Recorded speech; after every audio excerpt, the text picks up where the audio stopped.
السلام علیکم ورحمۃ اللہ وبرکاتہ۔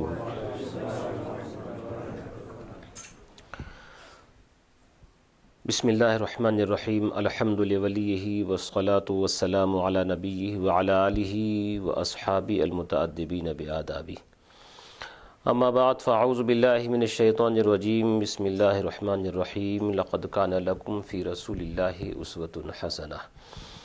صدق اللہ العظیم وصدق رسولہ النبی الامین الکریم ونحن علی ذلک لمن الشاہدین والشاکرین والحمد للہ رب العالمین۔ یا سید السادات جئتک قاصدا ارجو رضاک واحتمی بحماک، یا اکرم الثقلین ویا کنز الورا جد لی بجودک واردنی برضاک۔ سرورا شاہ کریمہ دستگیرہ اشرفا، حرمت روح پیمبر یک نظر کن سوء ما۔ اے اشرف زمانہ زمانے مدد نما، درہائے بستراز کلید کرم کشا۔ تمام تر حضرات ایک دفعہ بآواز بلند درود شریف کا نذرانہ پیش کر دیں اور پڑھیں اللہم صلی علی سیدنا و شفیعنا و حبیبنا و طبیب قلوبنا و شفاء صدورنا مولانا محمد صلی اللہ علیہ وسلم۔ ایک دفعہ اور جھوم کر بآواز بلند درود شریف، اللہم صلی علی سیدنا و شفیعنا و حبیبنا و طبیب قلوبنا و شفاء صدورنا مولانا محمد صلی اللہ تعالی علیہ وسلم۔ حضرات حاضرین، سامعین، ناظرین، ناظرات اور سامعات، آپ حضرات کو بخوبی علم ہے کہ یہ درس شفا شریف کی محفل نمبر 101 آج جناب محترم الحاج محمد الیاس بھائی کاکو جی ان کے گھر کے اوپر منعقد ہو رہی ہے۔ رب تبارک و تعالیٰ ان کو، ان کے والد صاحب کو، ان کے تمام تر گھر والوں کو اس کی برکتوں سے مالا مال رکھے۔ اور درس نمبر 100 کے اندر بھی آپ لوگوں نے شرکت کی تھی، اور اس میں جو بیان ہوا اسی کی ایک کڑی اور اسی کا آخری حصہ انشاءاللہ آج آپ کے سامنے پیش کرنے کی سعادت حاصل کی جائے گی۔ یہ اللہ کا شکر ہے لاکھ لاکھ بار، کروڑہ مرتبہ کہ اس نے ہم کو یہ ماہ شعبان عطا فرمایا ہے، اور ماہ شعبان کی آج 3 تاریخ ہے۔ ماہ شعبان کی 2 تاریخ کو خاص طور سے وصال پاک ہے، ہم سب کے امام، ہم سب کے مقتدی آقا مولانا مولا حضرت امام الائمہ کاشف الغمہ امام اعظم ابو حنیفہ نعمان بن ثابت رضی اللہ تعالیٰ عنہ کا، اور 3 شعبان کو پیدائش ہے سبط رسول حضرت امام حسین شہید کربلا رضی اللہ تعالیٰ عنہ کی۔ تمام تر بزرگان دین کی بارگاہوں میں آخر میں ایصال ثواب انشاءاللہ کیا جائے گا، اور جن جن کے لیے خاص طور سے نام لکھوا کر کے کہا گیا ہے ان کے لیے بطور خصوصی، تو کیونکہ بالکل یوم قریب ہے حضرت امام اعظم رضی اللہ تعالیٰ عنہ کے وصال پاک کا،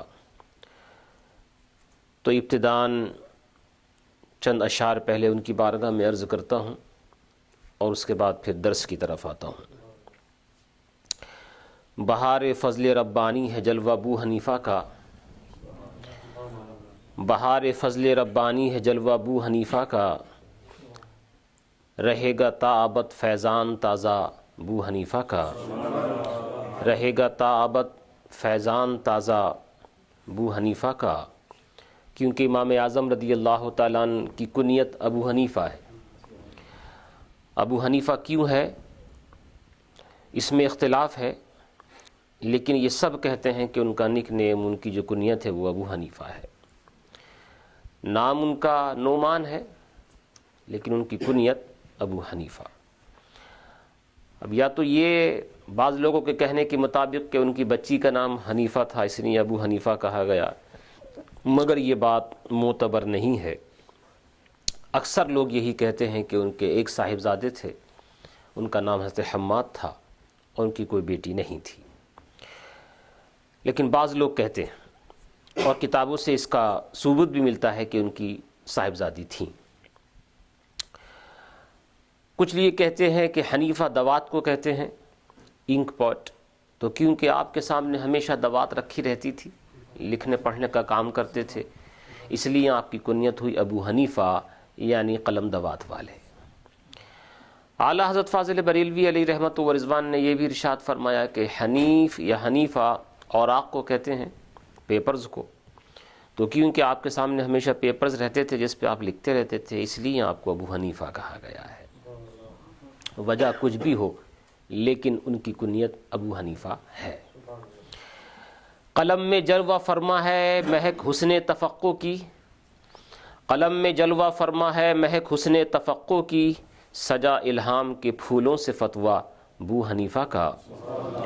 فقیہ و مجتہد جتنے بھی ہیں سب آل ہیں ان کی، فقیہ و مجتہد جتنے بھی ہیں سب آل ہیں ان کی، وسیع الفیض ہے روحانی شجرہ ابو حنیفہ کا۔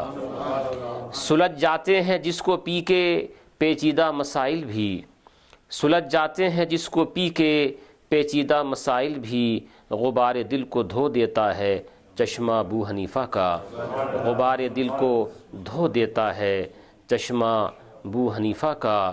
سنو، بعض لوگ جو کہتے ہیں حضور صلی اللہ علیہ وسلم کو اس چیز کا علم تھا، اس کا نہیں تھا، اس کے لیے خاص طور سے کہا گیا ہے ایسے شخص کے لیے، سنو پیمائش علم نبی، پیمائش نہیں ناپنا تولنا، سنو پیمائش علم نبی تم بعد میں کرنا، سنو پیمائش علم نبی تم بعد میں کرنا، کوئی ہمسر تو لاؤ پہلے تنہا ابو حنیفہ کا، کوئی ہمسر تو لاؤ پہلے تنہا ابو حنیفہ کا۔ انہیں بزم رسالت سے ملی ہے روشنی ایسی، انہیں بزم رسالت سے ملی ہے روشنی ایسی، دو عالم میں چمکتا ہے ستارہ ابو حنیفہ کا، دو عالم میں چمکتا ہے ستارہ ابو حنیفہ کا۔ درود شریف پڑھیں، اللہم صلی علی سیدنا و شفیعنا و حبیبنا و مولانا محمد صلی اللہ تعالی علیہ وسلم۔ آپ درس شفا کی محفل میں مسلسل آتے ہوئے آپ کو یہ تجربہ تو ہو گیا ہے کہ درس عموماً دو طرح سے ہوتا ہے، یا تو تفصیلی گفتگو، شفا شریف سے بہت ساری عبارات پڑھ کر کے سنائی جاتی ہیں اور مختصراً اس کی تشریح کر دی جاتی ہے، اور کبھی کبھی صرف ایک ہی حدیث یا اس کے کسی ایک حصے کو پر گفتگو مکمل ہو جاتی ہے۔ پچھلا درس جو آپ نے سنا تو اس میں زیادہ عبارات پڑھ کر کے سنائی گئی تھیں، اور جو کچھ امام قاضی یاز رضی اللہ تعالیٰ نے تحریر فرمایا ہے اس میں سے اچھی خاصی گفتگو آپ کے سامنے پیش کر کے اس کا ترجمہ کیا گیا تھا۔ آج صرف ایک ہی حدیث ہے اور اسی کے اوپر گفتگو ہونی ہے، اور مجھے لگتا ہے شاید وہ حدیث بھی ایک دو گھنٹے میں مکمل نہیں ہو پائے گی، تو اس کا بھی آدھا ہی حصہ شاید ہو پائے گا۔ تو اس لیے آج حدیث شریف کے ایک ایک حصے کے اوپر آپ سے گفتگو کرنی ہے، اور یہ دو انداز اس لیے اپنائے جاتے ہیں تاکہ اگر کبھی کبھی شفا شریف کی عبارتوں پر عبارتیں پڑھ کر کے سنائی جائیں تو اس کا یہ مطلب نہیں ہوتا ہے کہ اس میں کوئی تحقیقی گفتگو نہیں ہے یا اس کے اندر کوئی تفصیلی گفتگو کرنے کا موقع اور محل نہیں ہے۔ نہیں، امام قاضی یاز رضی اللہ تعالیٰ عنہ کی یہ کتاب، اس کا ہر صفحہ اس طرح کا ہے، ان کی بیان کردہ ہر چیز اس طرح کی ہے کہ اس کے ہر حصے کے اوپر گفتگو کی جا سکتی ہے۔ اگر تھوڑا سا کچھ یاد ہو، پچھلا درس جو مانچسٹر کے اندر کیا گیا تھا تو اس میں وَأَمَّا خَوْفُهُ رَبَّهُ یہ فصل قائم کی تھی حضرت امام قاضی یاز رضی اللہ تعالیٰ عنہ نے کہ رب تبارک و تعالیٰ کا خوف اور اللہ کی خشیت اس کے حبیب صلی اللہ علیہ وسلم کے قلب مبارک پہ کس طرح سے تھی۔ اس کا ایک حصہ، ایک حدیث جو میں اس دن نہیں بیان کر پایا قلت وقت کی بنا پر، آج وہ پیش کرتا ہوں۔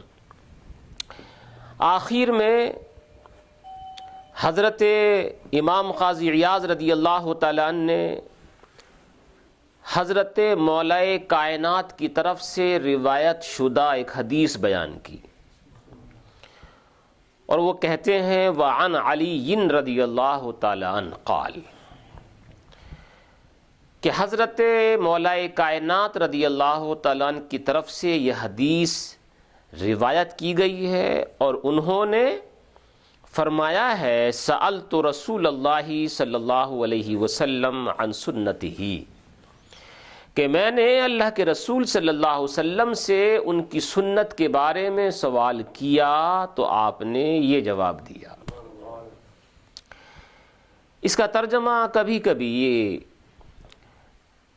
ہو سکتا ہے شاید کسی نے ٹی وی کے اوپر بھی دیکھا ہو، اپنے جو اہل سنت و جماعت کے ٹی وی چلتے ہیں، لیکن اس سے پہلے میں یہ عرض کر دوں کہ امام قاضی عیاض علیہ رحمت و رضوان کا اس حدیث کو اپنی اس کتاب کے اندر ذکر کر دینا یہ اس بات کی گارنٹی ہے کہ یہ حدیث صحیح ہے، اور اس کو آپ ہمیشہ اپنے ذہن میں رکھیے گا، ہمیشہ دل و دماغ میں رکھیے گا کہ امام قاضی عیاض رضی اللہ تعالی عنہ انہوں نے صرف یہی کتاب نہیں لکھی ہے کہ ان کی صرف یہی کتاب جو آپ کے سامنے موجود ہے پڑھی جاتی ہے اس کا کچھ حصہ، بلکہ بڑی بڑی اونچی تقریباً آپ کی 20-22 کتابیں ہیں۔ اس میں سے ایک کتاب اکمال المعلم فی شرح صحیح المسلم بھی ہے، جو مسلم شریف جو مشہور کتاب ہے صحاح ستہ میں، اس کا حاشیہ لکھا ہے، اس کی شرح کی ہے، جس کا نام ہے اکمال المعلم۔ اسی طرح سے حضرت امام قاضی عیاض رضی اللہ تعالیٰ عنہ کی ایک اور عظیم کئی والیوم میں کئی جلدوں میں کتاب ہے جس کا نام ہے مشارق الانوار۔ اس میں مسلم شریف اور دیگر کتب احادیث کی اس میں جو احادیث ذکر کی گئی ہیں اس کی تشریح بیان فرمائی ہے۔ ان کتابوں سے حضرت امام قاضی عیاض رضی اللہ تعالیٰ عنہ کا مرتبہ معلوم ہوتا ہے کہ علم حدیث کے اندر امام قاضی عیاض کتنے اونچے مرتبے کے اوپر تھے۔ تو اس لیے بار بار یہ بات ذکر کی جاتی ہے کہ کسی اور کتاب میں اگر بالفرض نہ بھی ہو تو صرف امام قاضی عیاض کا اس حدیث کو ذکر کر دینا اس بات کی دلیل ہے کہ یہ حدیث بالکل صحیح ہے، بالکل درست ہے۔ اگرچہ اور کتابوں کے اندر بھی یہ حدیث آپ کو ملے گی۔ پہلے میں اس کا صرف ترجمہ کرتا ہوں جہاں تک مجھے لے کر کے چلنا ہے، اور اس کے بعد اس کے اوپر پھر تھوڑی تھوڑی تشریح۔ مولا کائنات، ایک تو یہ کہ مولا کائنات سے یہ روایت ہے، اور مولا کائنات رضی اللہ تعالی عنہ جب جس چیز کو ذکر کر رہے ہیں تو ان کا قوت حافظہ یہ ہے کہ جو ایک بات سن لیتے ہیں ایک دفعہ پھر کبھی بھولتے نہیں ہیں، اور یہ نبی پاک صلی اللہ علیہ وسلم کی دعا کا نتیجہ ہے، اس کا رزلٹ ہے۔ یہ کہتے ہیں میں نے اللہ کے رسول صلی اللہ علیہ وسلم سے ان کی سنت کے بارے میں پوچھا، فقالا، تو آپ نے ارشاد فرمایا کیا؟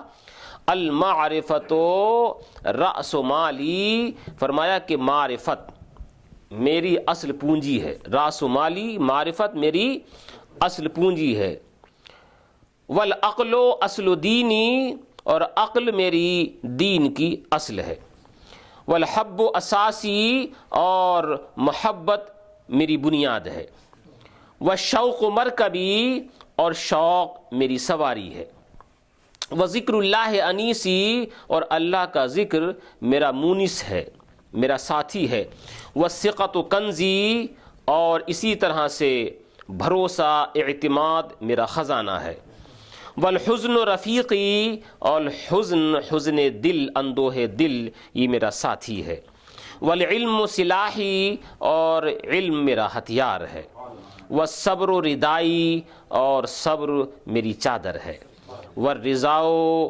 غنیمتی، اور رضا الہی میرا مال غنیمت ہے، والعجز فخری، اور عجز میرا فخر ہے، والزہد حرفتی، اور زہد میرا میرا حرفہ ہے، میرا پیشہ ہے۔ والیقین قوتی، اور یقین میری طاقت ہے۔ والصدق شفیعی، اور سچائی میری سفارش کرنے والی ہے، میرا ساتھی ہے۔ والطاعت حسبی، اور اطاعت خداوندی مجھے کافی ہے۔ والجہاد خلقی، اور جہاد میری عادت ہے۔ وقرۃ عینی فی الصلاۃ، اور میری آنکھوں کی ٹھنڈک نماز میں ہے۔ یہ حدیث ہے، میں نے مختصر ترجمہ اس کا آپ کے سامنے پیش کر دیا۔ سب سے پہلے لفظ کی طرف چلتے ہیں کہ اللہ کے نبی صلی اللہ علیہ وسلم نے ارشاد فرمایا، المعرفۃ رأسی، المعرفۃ رأس مالی، معرفت میرا رأس مال ہے۔ عربی میں راس کہتے ہیں سر کو، اور مال تو سب جانتے ہی ہیں، کون ایسا ہے جو مال کو نہ جانتا ہو۔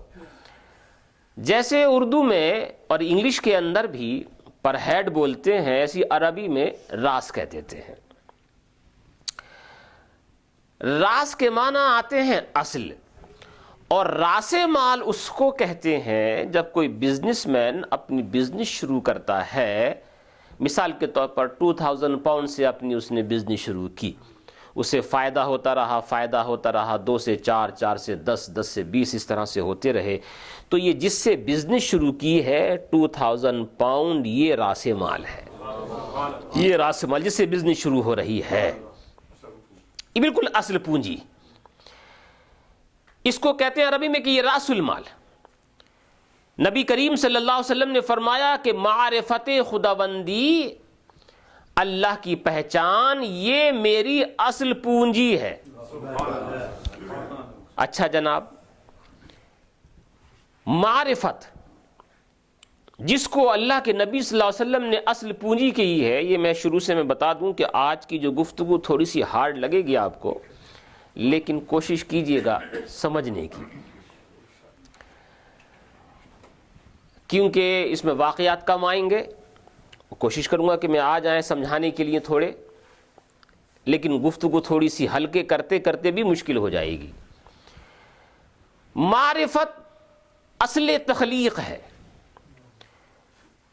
پیدائش کی وجہ، اور رب کائنات نے پورے عالم انسانیت کو، عالم جنات کو پیدا کرنے کا جو مقصد ذکر فرمایا ہے وہ معرفت ہے۔ آپ نے دیکھا ہوگا، سنا ہوگا، رب تبارک و تعالی نے ارشاد فرمایا، وَمَا خَلَقْتُ الْجِنَّ وَالْإِنسَ إِلَّا لِيَعْبُدُونَ، کہ میں نے جنات اور انسان کو صرف اس لیے پیدا کیا کہ وہ میری عبادت کریں۔ إِلَّا لِيَعْبُدُونَ۔ حضرت عبداللہ ابن عباس جو سید المفسرین ہے رضی اللہ تعالیٰ عنہما، وہ ارشاد فرماتے ہیں لِيَعْبُدُونَ کا مطلب ہے لِيَعْرِفُونَ، کہ میں نے جنات اور انسان کو پیدا کیا صرف اس لیے کہ وہ میری معرفت حاصل کریں۔ اب دیکھیں پیدائش کا مقصد کیا نکلا؟ معرفت۔ اللہ نے جنات اور انسان کو پیدا کیوں کیا؟ اس کی معرفت ہو، اس کی پہچان ہو۔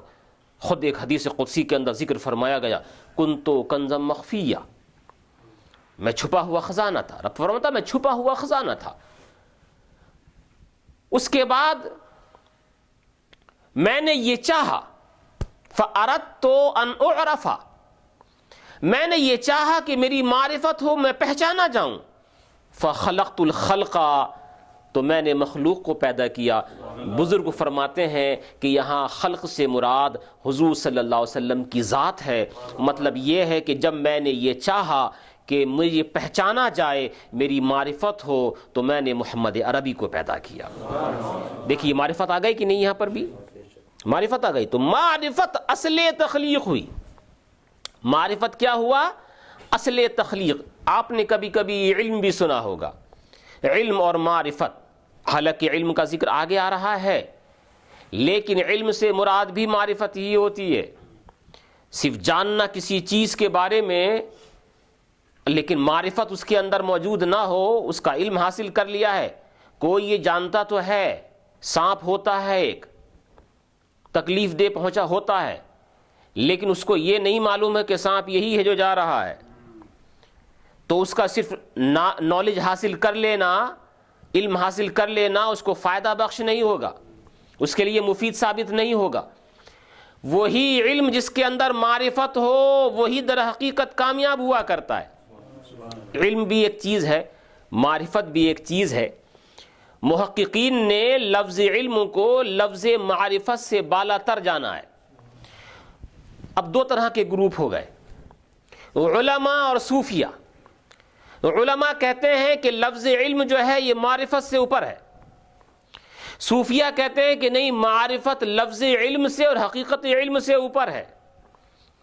اور صوفیہ کرام کا جو کہا ہوا ہے وہ بعد میں جا کر کے ثابت ہوتا ہے کہ ہاں بالکل صحیح ہے کہ لفظ معرفت اور مفہوم معرفت مفہوم علم سے بالا تر ہے۔ جناب آپ نے صوفیہ کرام کے تعلق سے بہت ساری چیزیں سنی ہوں گی۔ جب وہ معرفت کے اوپر گفتگو کرتے ہیں، حضرت امام جعفر صادق رضی اللہ تعالیٰ عنہ سے کسی نے پوچھا کہ آپ کی دعا جلدی قبول ہو جاتی ہے اور ہماری دعائیں قبول نہیں ہوتی ہیں، اس کی وجہ کیا ہے؟ حالانکہ ہم بھی اللہ ہی کو پکارتے ہیں اور آپ بھی اللہ ہی کو پکارتے ہیں۔ آپ نے ارشاد فرمایا آپ اسے پکارتے ہو جسے تم جانتے نہیں، اور میں جانتا ہوں، میں جان کر کے پکارتا ہوں۔ میں کسے بلا رہا ہوں، کس کو جانتا ہوں، میں جانتا ہوں کہ میں اسے جانتا ہوں، اور تم صرف بلاتے ہو، تمہیں معلوم نہیں کہ تم کسے بلا رہے ہو، اس لیے میری دعا قبول ہو جاتی ہے۔ معرفت علم کے بعد معرفت ہو تو وہ علم کامل ہوتا ہے۔ ابھی آپ نے امام اعظم ابو حنیفہ رضی اللہ تعالیٰ عنہ کے تعلق سے سنا کہ 2 شعبان کو ان کا وصال پاک ہے۔ میں آپ کو بتاؤں معرفت کس طرح سے، جب معرفت کسی کے دل و دماغ کے اندر پیوست ہو جاتی ہے۔ نماز ہم بھی پڑھتے ہیں، نماز وہ لوگ بھی پڑھا کرتے تھے، ہم 10 منٹ لیٹ ہو جائیں تو ہمیں تھکان پیدا ہو جاتی ہے، سانس پھولنے لگتا ہے، پریشانی لاحق ہو جاتی ہے۔ صلاۃ التسبیح بڑی آسان ہے، وہ بھی مشکل لگنے لگتی ہے۔ سجدے کے اندر 10 دفعہ صلاۃ التسبیح کے اندر ہم کو پڑھنا ہے، سبحان اللہ والحمد للہ ولا الہ الا اللہ واللہ اکبر، 10 دفعہ پڑھنے میں بھی پریشانی ہو جاتی ہے۔ ہمارے بزرگان دین رات بھر سجدے میں پڑھ کر کے پڑھتے رہتے تھے، ان کو کوئی پریشانی نہیں ہوتی تھی، وہ جانتے تھے، ان کے پاس معرفت تھی، وہ جانتے تھے کہ میں کس کا ذکر کر رہا ہوں۔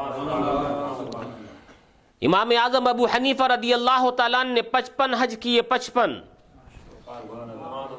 سب سے پہلا حج انہوں نے 96 کے اندر کیا اپنے والد صاحب کے ساتھ، یعنی کہ 96 ایج کے اندر، جب ان کی عمر شریف 16 سال کی تھی۔ آخری حج کے لیے جب گئے تو رات کے وقت جو خانہ کعبہ کے آس پاس لوگ رہتے ہیں نا، اس کی حفاظت کے لیے ان سے درخواست کی، میں چاہتا یہ ہوں کہ خانہ کعبہ کے اندر جا کر کے میں عبادت کروں۔ نہ معلوم کس طرح سے وہاں کے لوگوں نے امام اعظم ابو حنیفہ رضی اللہ تعالیٰ عنہ کی اس گزارش کو سن لیا، اور پہرے داروں نے امام اعظم ابو حنیفہ رضی اللہ تعالیٰ عنہ کو خانہ کعبہ کے اندر کر دیا۔ تو دل کی مراد تھی وہ پوری ہوئی، کھڑے ہو کر کے نماز پڑھنے لگے۔ کھڑے ہو کر کے پہلے ایک پاؤں کے اوپر زور دیا، ایک پاؤں کو ڈھیلا رکھا اور پورا آدھا قرآن مجید پڑھ دیا۔ اس کے بعد پھر دوسرے پاؤں کے پر زور دیا اور دوسرے پاؤں کو ڈھیلا کر لیا، اور جو باقی پورا قرآن شریف تھا اس کو پورا کر دیا۔ جب پورا کیا تو پورا کرنے کے بعد رب تبارک و تعالیٰ کی بارگاہ میں گڑ گڑانے لگے، رونے لگے، اور رو کر کے کہا یا رب عرفتک حق معرفتک۔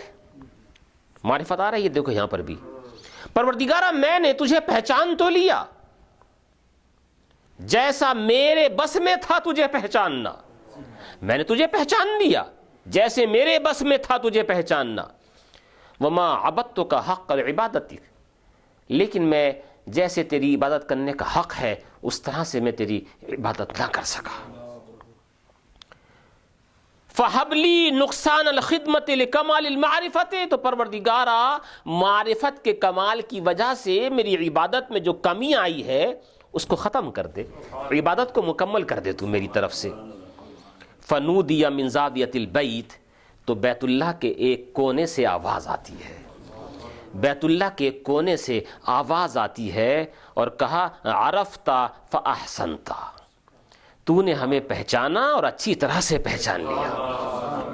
یہ ہوتا ہے عبادت کا کمال، عبادت جس کی جا رہی ہے ادھر سے آواز آ رہی ہے، تو نے ہمیں پہچانا اور پہچانا بھی اچھی طریقے سے پہچانا، وَأَخْلَصْتَ الْخِدْمَةَ، اور تو نے خدمت کے اندر خلوص پیدا کیا ہے، اس کا رزلٹ ہم تجھے دیتے ہیں، غفرنا لک، ہم نے تیری بخشش کر دی، وَلِمَنْ كَانَ عَلَى مَذْهَبِكَ إِلَى قِيَامِ السَّاعَةِ، اور صرف تیری نہیں جو تیرے مذہب پہ قیامت تک رہے گا اس کی بھی بخشش کر دی۔ الحمدللہ ہم حنفی ہیں، اور حنفی ہونے کے اوپر ہمیں فخر حاصل ہے۔ ہر زمانے میں 60-65% تقریباً حنفی لوگ رہے ہیں، اور آج کے زمانے کے اندر بھی اتنے ہیں۔ یہ امام اعظم رضی اللہ تعالیٰ عنہ کے اوپر خصوصی کرم ہے رب تبارک و تعالیٰ کا۔ معرفت جسے ہو جاتی ہے اس کو عبادت میں تھکان نہیں ہوتی ہے۔ یہ مسعر ابن قدام رضی اللہ تعالیٰ عنہ ہے۔ امام اعظم ابو حنیفہ رضی اللہ تعالیٰ عنہ سے بعض لوگوں نے دور ہٹانے کے لیے بہت ساری کوششیں کی ہیں، ایسی ایسی باتیں انہوں نے شروع کی تھی امام اعظم کی طرف سے جو ان کے وہم و گمان میں کوئی سوچ بھی، کوئی دوسرا بھی نہیں سوچ سکتا ہے ان کا چاہنے والا کہ وہ ایسا سوچ سکتے ہیں۔ لیکن کیونکہ امام اعظم کو رب نے ایک عظیم نعمت سے نوازا تھا اور لوگوں کو حسد ہوا کرتا تھا، لوگ یہ چاہتے تھے کہ ہم بھی بہت سارے علم والے ہیں، سب اسی کی طرف کیوں جاتے ہیں، تو یہ سوچ کر کے کچھ ایسی باتیں شروع کی جس کی وجہ سے امام اعظم سے لوگ دور ہونے لگے۔ ارے خود حضرت امام جعفر صادق رضی اللہ تعالیٰ عنہ کی بارگاہ میں آ کر کے شکایت کر دی تھی۔ امام جعفر صادق رضی اللہ، صرف وہی نہیں بلکہ ان کے جو والد صاحب تھے امام محمد باقر، ان کے پاس آ کر کے شکایت کر دی تھی کہ ابو حنیفہ جس کا نام ہے وہ ابو حنیفہ وہ ایسے ایسا کہتا ہے، اور جب ملاقات ہوئی تو غصے میں تھے وہ، اور کہا کہ تو ابو حنیفہ، کہ ہاں میں ابو حنیفہ ہوں، کہ تو ایسا ایسا کرتا ہے؟ آپ خاموش ہو گئے، کہا میں تو ایسا کرتا ہوں۔ کہا اچھا اگر ایسا کرتا ہے تو لائق تعریف ہے۔ دیکھو لوگ کس کس طرح سے لوگوں سے بدگمان کرنے کے لیے طرح طرح کی باتیں کر لیا کرتے ہیں۔ حضرت امام مالک اور امام ابو حنیفہ دونوں کا ایک ہی زمانہ ہے۔ امام مالک رضی اللہ تعالیٰ عنہ کو بدگمان کر دیا تھا کہ کوفے کے اندر، امام مالک مدینے میں رہتے تھے، امام اعظم ابو حنیفہ رضی اللہ تعالیٰ عنہ کوفے کے اندر رہتے تھے، اچھا خاصا فاصلہ ہے، لوگوں نے جا کر کے کہیں ان سے مل نہ جائیں، ان کے معتقد نہ ہو جائیں، کیونکہ یہ خود بھی بڑے امام ہیں۔ امام اعظم رضی اللہ تعالیٰ عنہ کے بارے میں طرح طرح کی باتیں کر دیں۔ جب حضرت عبداللہ ابن مبارک مدینہ شریف پہنچے تو پوچھا کہاں سے آئے ہو؟ کہا کوفے سے۔ اچھا وہی کوفہ جس میں ابو حنیفہ نام کا آدمی رہتا ہے؟ کہ ہاں وہی کوفہ۔ کہ ہم نے سنا ہے وہ ایسا ایسا کرتا ہے۔ عبداللہ بن عباس سید الصوفیہ ہیں، بہت بڑے بزرگ ہیں، جواب دینے کی بھی انداز ہوا کرتے ہیں، جواب نہیں دیا، کچھ جواب نہیں دیا، بلکہ اندر سے کچھ کاغذ نکالے، اور کاغذ نکالنے کے بعد کہا کہ یہ پڑھیے، آپ دیکھیے تو صحیح کیا لکھا ہوا ہے اس کے اندر۔ اور نیچے جب انہوں نے دیکھا تو اس میں لکھا ہوا تھا نعمان ابن ثابت کا یہ لکھا ہوا ہے، اور وہ یہ جانتے نہیں تھے کہ جو ابو حنیفہ ہے وہی نعمان ابن ثابت ہے، وہ یہ جانتے نہیں تھے۔ تو جب اس کو پڑھا، پڑھنے کے بعد کہا کہ دیکھیے یہ ایک آدمی نے لکھا ہے اور اس طرح سے لکھا ہے، اس کا نام نعمان ابن ثابت ہے۔ کہا اچھا یہ نعمان ابن ثابت کون ہے؟ یہ تو بہت بڑا بزرگ لگتا ہے، ہماری ان سے ملاقات کراؤ، یہ تو بہت بڑا بزرگ لگتا ہے، اتنا اچھا لکھتا ہے، وہ اتنی تحقیق کرتا ہے، یہ تو بڑا لائق تعریف انسان ہے۔ کہا جناب وہی ابو حنیفہ ہے، وہی نعمان ابن ثابت ہے، دونوں ایک ہی ہے۔ تب جا کر کے ان کا دل صاف ہوا۔ حضرت مسعر ابن قدام رضی اللہ تعالیٰ عنہ بھی جب تعریف سنی تو کہا کہ یہ ایک شخص کون ہے جو اتنا یہ بھی کرتا ہے، وہ بھی کر لیتا ہے، وہ بھی کرتا ہے، چاروں طرف اس کا کام چل رہا ہے اور سارے لوگ اس کی تعریف کرتے۔ کہتے میں ایک دن ان کا امتحان لینے کے لیے ان کی مسجد میں آیا۔ کس کی مسجد میں؟ امام اعظم ابو حنیفہ رضی اللہ تعالیٰ عنہ۔ دیکھیے یہ معرفت والی بات ہے جس کو حضور نے فرمانا المعرفت راس و مالی، معرفت میری اصل پونجی ہے، معرفت میری اصل پونجی ہے۔ یہ معرفت والے لوگ ہوتے ہیں۔ کہتے ہیں فجر کی نماز میں مسعر ابن قدام عظیم محدث ہیں، وہ کہتے ہیں میں ابو حنیفہ کی مسجد میں جہاں وہ نماز پڑھا کرتے تھے میں فجر کی نماز پڑھنے کے لیے آیا۔ میں نے دیکھا ابو حنیفہ رضی اللہ تعالیٰ نے فجر کی نماز پڑھی اور فجر کی نماز پڑھنے کے بعد درس دینے لگے، اور وہ درس ظہر کی نماز تک رہا۔ ظہر کی نماز ہوئی، ظہر کی نماز پڑھ لینے کے بعد تھوڑی دیر انہوں نے آرام کیا اور اس کے بعد پھر درس شروع ہو گیا، اور وہ درس عصر کی نماز تک رہا۔ عصر کی نماز پڑھ لینے کے بعد وہ تھوڑی دیر کے لیے گھر پہ آئے، اور گھر پہ جانے کے بعد مغرب سے پہلے پھر وہ تشریف لے آئے، مغرب کی نماز میں شریک ہوئے، مغرب کے بعد پھر درس شروع ہو گیا، اور وہ عشاء کی نماز تک رہا۔ عشاء کی نماز پڑھ لینے کے بعد وہ گھر گئے اور کہا میں نے سوچا کہ اب تو آرام کریں گے، صبح سے پڑھا رہے ہیں۔ میں نے مسجد میں بیٹھا ہوا تھا، میں نے دیکھا کہ وہ گھر سے باہر نکلے اور اچھے اور نئے کپڑے پہن کر کے آئے، ایسا لگ رہا تھا جیسے کوئی دولہا سجا ہوا آ رہا ہے، اور پھر مسجد کے اندر چلے گئے۔ میں بھی پیچھے پیچھے لگا ہوا تھا، دیکھیں کیا کرتے ہیں۔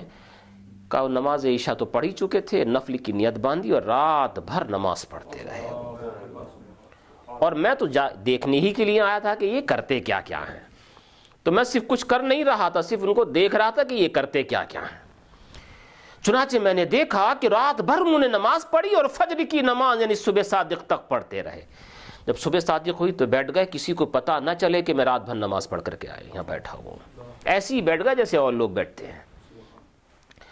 فجر کی نماز ہوئی، فجر کی نماز پڑھ لینے کے بعد میں نے خیال کیا، یہ کہتے ہیں مصعب بن قدام کہ اب تو تھک گئے ہوں گے، اب گھر جا کر کے آرام کریں گے، لیکن میں نے دیکھا کہ انہوں نے فجر کے بعد پھر درس شروع کر دیا، اور وہ درس ظہر تک رہا، اور ظہر کی نماز پڑھی۔ پھر میں نے خیال کیا کہ اب آرام کریں گے، مگر وہی 10-15 منٹ انہوں نے آرام کیا ہوگا، اور یہ اس کے بعد پھر وہ ظہر کے بعد پھر درس شروع ہو گیا، عصر کی نماز تک رہا، عصر کے بعد پھر لوگ آ گئے مسئلے پوچھنے کے لیے، مغرب تک ویسے ہی رہا، مغرب کے بعد تھوڑی دیر کے لیے گھر پہ گئے، پھر واپس وہ آ جائے اور پھر درس کے اندر شریک ہو گئے۔ عشاء کی نماز پڑھنے کے بعد گئے، اور میں نے دیکھا کہ آج تو آرام ہی کریں گے وہ، کیونکہ کل رات تو جاگے ہی ہیں۔ کہا مگر میری حیرت کی انتہا نہ رہی، میں نے دیکھا کہ پھر اسی طرح سے دولہا بن کے چلے آ رہے ہیں، اور پھر رات بھر نماز پڑھی انہوں نے، کھڑے ہو کر کے رات بھر نماز پڑھی، اور میں دیکھتا رہا۔ فجر کی نماز کے بعد میں نے خیال کیا کہ اب تو سونا ہی ہے ان کو، کیونکہ میں بھی تھکا ہوا تھا، میں تو اپنا ٹائم نکال کر کے آرام کر لیا کرتا تھا، لیکن میں نے سوچا کہ اب تو یہ آرام ہی کریں گے، مگر میں نے دیکھا کہ فجر کے بعد انہوں نے پھر درس شروع کر دیا، اور جیسے پہلے دن کیا تھا ویسے آج بھی کیا۔ جب 2 دن ہو گئے تو اب مجھے یقین کامل ہو گیا کہ اب تیسری رات تو یہ جاگنے والے نہیں ہیں۔ کہتے قسم کھا کر کے میں یہ کہتا ہوں، تیسری رات کو بھی میں نے ویسا ہی دیکھا جیسے پہلی رات کو دیکھا تھا۔ جب میں نے مسلسل 3 رات میں نے اس بات کو دیکھا تو میں نے سوچا کہ یہ آدمی چھوڑنے کے نہیں پکڑے رہنے کے لائق ہے، کہ زندگی کے آخری لمحے تک میں ان کو پکڑے رہا۔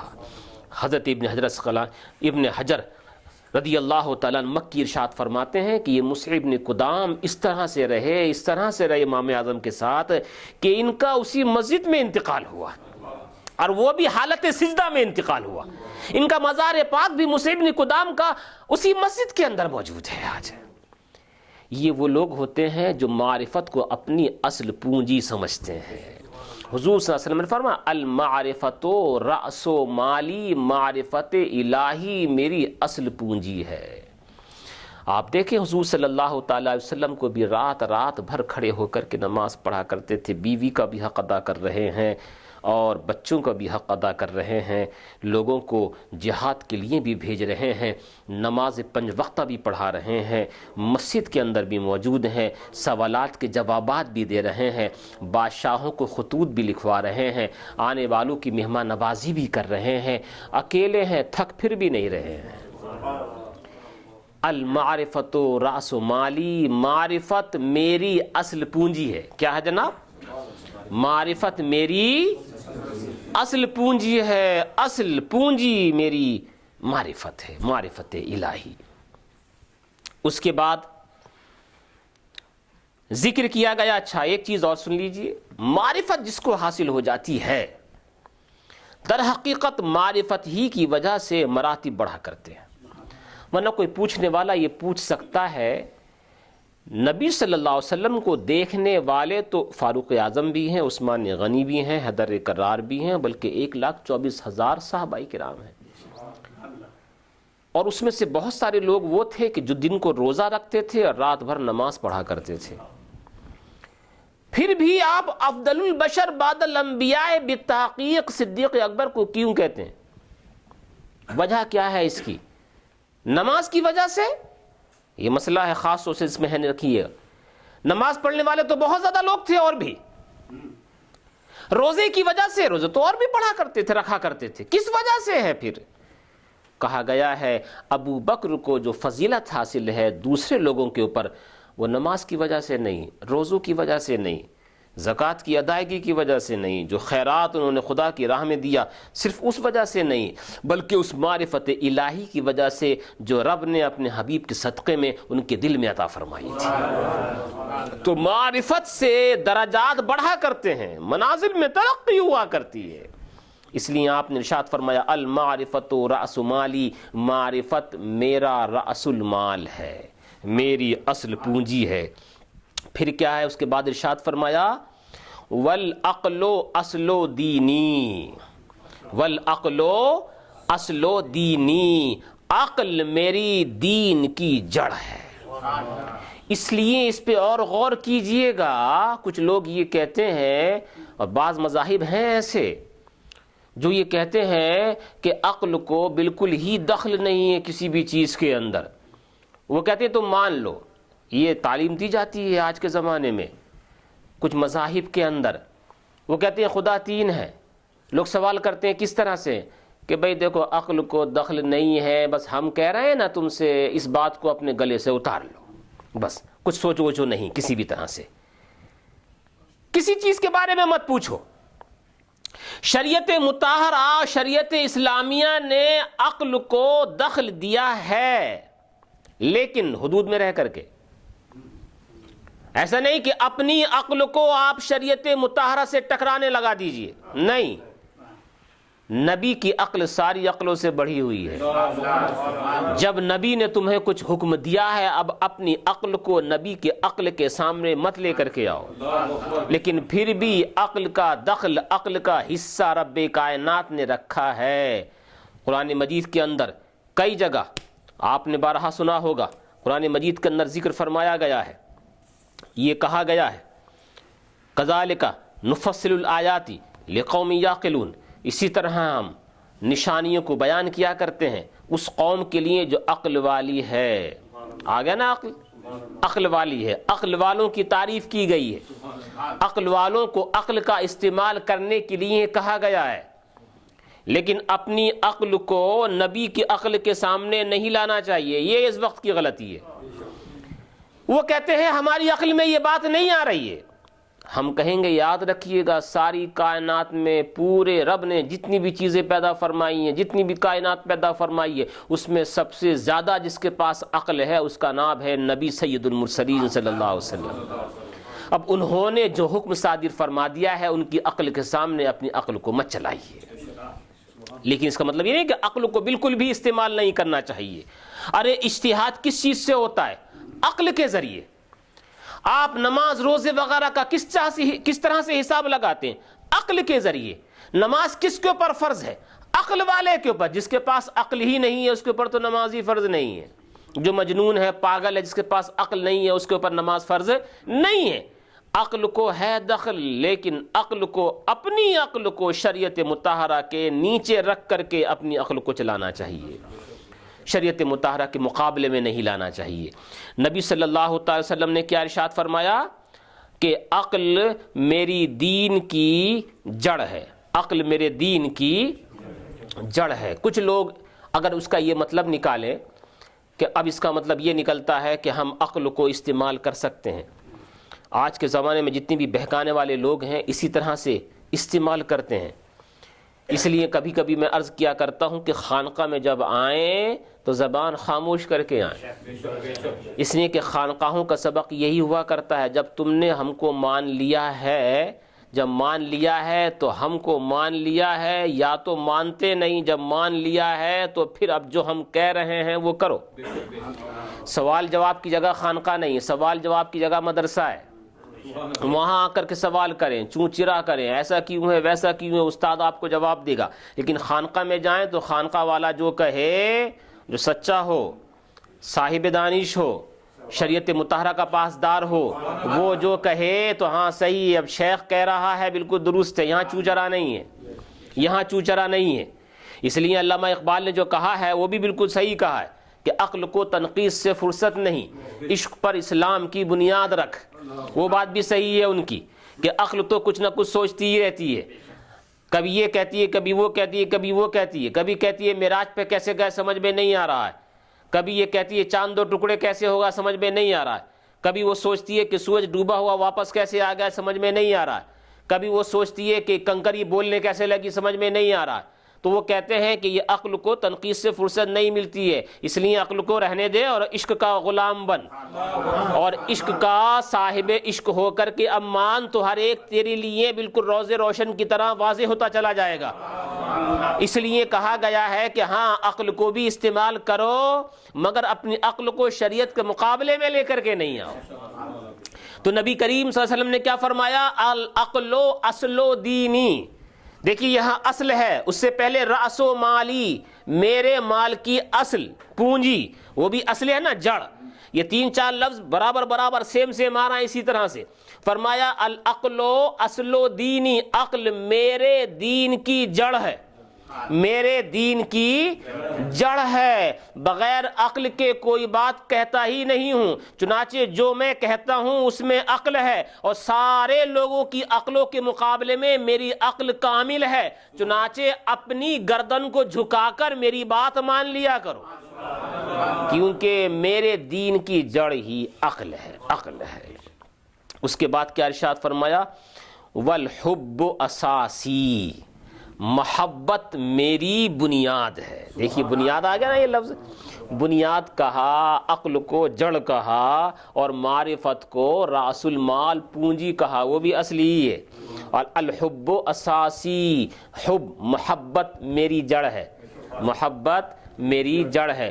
جب جڑ میں محبت ہے تو جو کچھ بھی اس سے نکل رہا ہے سب میں محبت ہوگی نا۔ اس کو ذرا غور سے سنیے گا۔ فرمایا محبت میری جڑ ہے، محبت میری جڑ ہے۔ اب جڑ میں جب محبت ہے، جو اس کے اندر شاخ نکل کے آئی اس میں محبت ہوگی کہ نہیں؟ جو اس میں پھل نکل کر کے آئے اس میں محبت ہوگی کہ نہیں؟ جو اس میں پتے نکل کر کے آئے اس میں محبت ہوگی کہ نہیں؟ میں دوسری مثال سے آپ کو سمجھانا چاہوں، بظاہر آپ کو لگے کہ یہ تو محبت نہیں ہے، لیکن ہاں وہ محبت ہے۔ ایک ماں ہے، اس کا اکلوتا بیٹا ہے، بڑی محبت کرتی ہے اس سے، اس کے آنسو پوچھتی ہے، منہ دھلاتی ہے، نئے نئے کپڑے پہناتی ہے، تھوڑی سی تکلیف ہو جاتی ہے تو خود رونے لگتی ہے، بڑی محبت ہے، اس کو سلاتی ہے، خود جاگتی رہتی ہے، کیا تفصیل بتاؤں، بہت زیادہ محبت کرتی ہے۔ لیکن خدا نخواستہ اس کے کوئی تھوڑا سا پھوڑا نکل کر کے آ جائے، اب ڈاکٹر نے یہ کہا ہے اس کا آپریشن ضروری ہے، اگر آپریشن اس کا نہ کیا جائے تو یہ بڑھ سکتا ہے، تکلیف اس میں ہو سکتی ہے۔ اب وہی ماں جو اس کو رونا دیکھنا نہیں چاہتی ہے، وہی ماں جو یہ نہیں چاہتی کہ اس کی آنکھ کے اندر آنسو آئے، وہی ماں جو اس سے حد درجہ محبت کرتی ہے، وہی ڈاکٹر سے یہ کہتی ہے اس کو چیر دے، اسے پھاڑ دے۔ بیٹا اگر یہ کہے تو مجھ سے کہتی ہے میں تجھ سے بڑی محبت کرتی ہوں، یہ کیسی محبت ہے؟ چیرنے کے لیے کہہ رہی ہے، میری چیخ نکلے گی، مجھے درد ہوگا،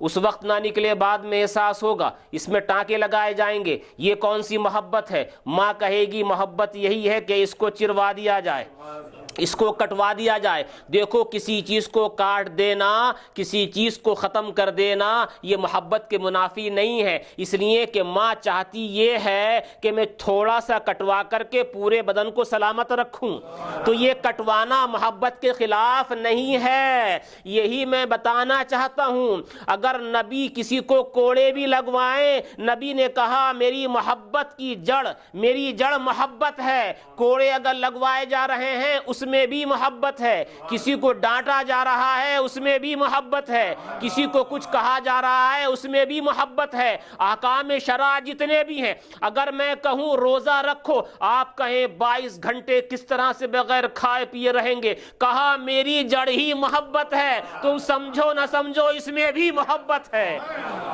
آپ کہیں گے یہ ایک دم سے رمضان میں اتنے پیسے نکال دینا یہ تو نفس پہ بڑا مشکل گزر رہا ہے. کہا نہیں، میری جڑ ہی محبت ہے. تمہارے لیے مشکل ہے مگر اندر جاؤ گے تو اس میں بھی محبت ملے گی، اس میں بھی محبت ملے گی. جتنے بھی شریعت کے احکام ہیں سب میں محبت ہے، کیونکہ نبی نے فرمایا ہے محبت ہی میری جڑ ہے.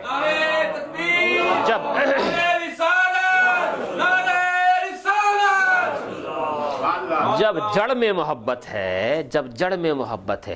بعض لوگوں کو رسول صلی اللہ علیہ وسلم نے کچھ دنوں کے لیے نکلوا دیا، نکل جاؤ یہاں سے، چلے جاؤ یہاں سے، دور ہو جاؤ. آپ کہیں گے یہ رحمت کے خلاف ہے، یہ رحمت کے خلاف ہے.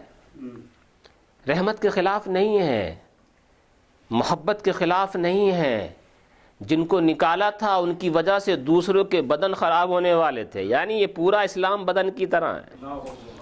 اور وہ جن کو نکالا نہ گویا وہ سمجھو انگلی کی طرح، تو انگلی خراب ہو رہی ہے تو اس کا آپریشن کرا ڈالیے.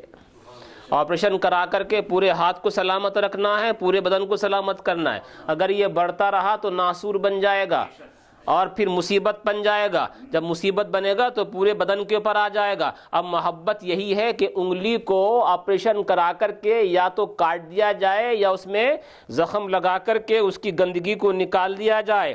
تو اسی حضور صلی اللہ علیہ وسلم نے جن لوگوں کے ساتھ ایسا کیا وہ آپریشن کر کے دوسروں کو بتانا چاہتے تھے. یہ بھی محبت کی دلیل ہے، یہ بھی محبت کی دلیل ہے. حضور صلی اللہ علیہ وسلم سے کوئی اگر عرض کرے کہ محبت، آپ جنگ کے اندر تشریف لے گئے، اس میں کون سی محبت؟ ہاں یہ بھی محبت ہے، یہ بھی محبت ہے.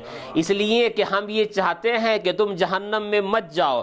ہم تمہیں ہر اعتبار سے سمجھانا چاہتے ہیں، گھر پہ رہ کر کے بھی بتانا چاہتے ہیں اللہ ایک ہے اور ہم اس کے رسول ہیں. جہنم خطرناک جگہ ہے، اس میں نہیں جانا چاہیے، ہمیشہ جلتے رہو گے. جنت کی بہاریں ہمیں تمہیں دلوانی ہے، تو جنت کی بہاروں کی طرف بلانے کے لیے ہم تمہیں بلا رہے ہیں. گھر کے پہ رہتے ہیں تو تمہیں بلاتے ہیں لیکن تمہاری سمجھ میں نہیں آیا. ہمیں مدینے سے باہر نکلنا پڑا، پھر بھی سمجھ میں نہیں آیا. پھر ہمیں فوج لے کر کے آنا پڑا، پھر بھی سمجھ میں نہیں آیا. تم کہو گے اس میں کیا چیز ہے؟ کہ ہماری جڑ ہی محبت ہے، اور ہماری محبت جڑ ہی، ہماری جڑ ہے وہ محبت کے اوپر قائم ہے. ہمارا مدینے سے نکلنا، میدان جہاد میں آنا، یہ سب محبت ہے. اس لیے کہ ہم تمہیں جہنم میں جاتے ہوئے دیکھنا نہیں چاہتے. الحب اساسی، حب میری محبت ہے، تو حب میری جڑ ہے. حب، اب بھائی حب کی طرف تھوڑی سی ذرا آ جائیں. یہ محبت تو آپ لوگ سنتے ہی رہتے ہیں، اور شیخ الاسلام کا پورا رسالہ بھی ہے محبت ایمان اور حدیث محبت. محبت کہتے کس کو ہیں؟ محبت اور عاشق، ہم لوگ یہ دونوں بہت لفظ استعمال کرتے ہیں نا، محبت اور عشق. عاشقین محمد، عشق کسے کہتے ہیں، محبت کسے کہتے ہیں؟